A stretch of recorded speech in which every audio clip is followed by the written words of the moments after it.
saw Alec Martinez skating before. How's he look? I haven't heard any update, but that was the plan was today for him to just go on his own. And usually with that, lower body injuries, they're just gonna see how it reacts tomorrow.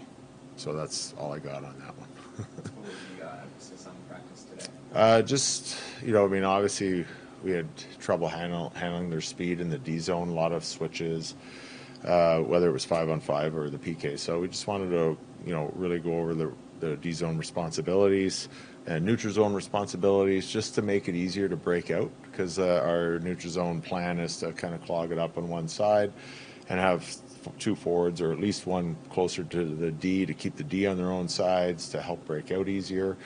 And when we did do it, it led to offensive forechecks, 2 goals off of that, some good chances. When we didn't do it, which was too many times, was too much D zone time, usually results in a penalty or a really good scoring chance or a goal. There's been a few poor starts this year. How do you coach that? How do you coach them to show up on time? Yeah, I think this game wasn't like the last 2 games. It was like we were feeling out the game. This one, obviously, we had 2 quick turnovers on the first shift, which can't happen. You kind of entrust those guys starting the game to get the game off to a good start.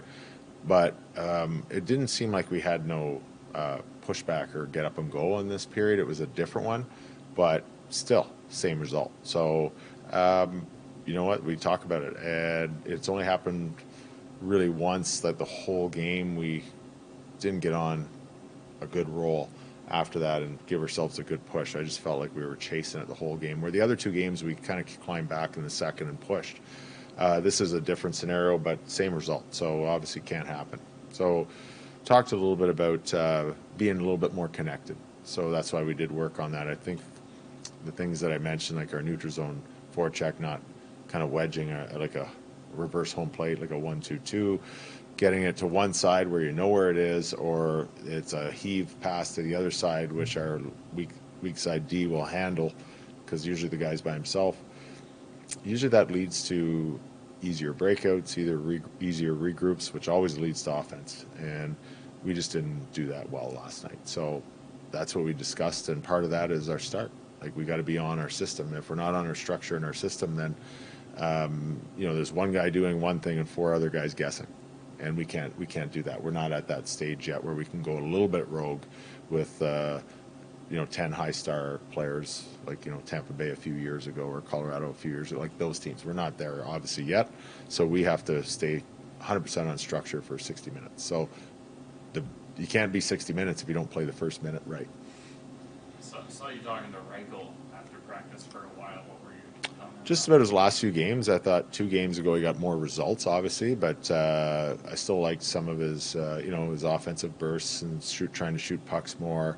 And he's not cheating on the defensive side. He's playing hard on his stick battles. He's showing he wants to stay in there. And I said, you got to just keep doing that and inch along some offense in there when you can, and look to strike when you can.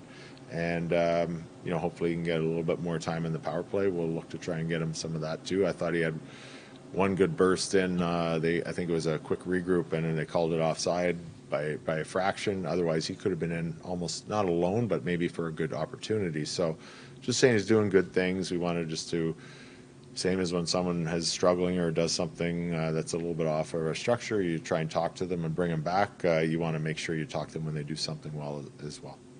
Did you gain any better understanding of the Canucks offside? Yeah, no, I get it, but I don't know. There is some wording that we were trying to look up in the book it might be a little bit gray in how we interpret it, because a lot of it is very lawyer language in there. So that's over my head.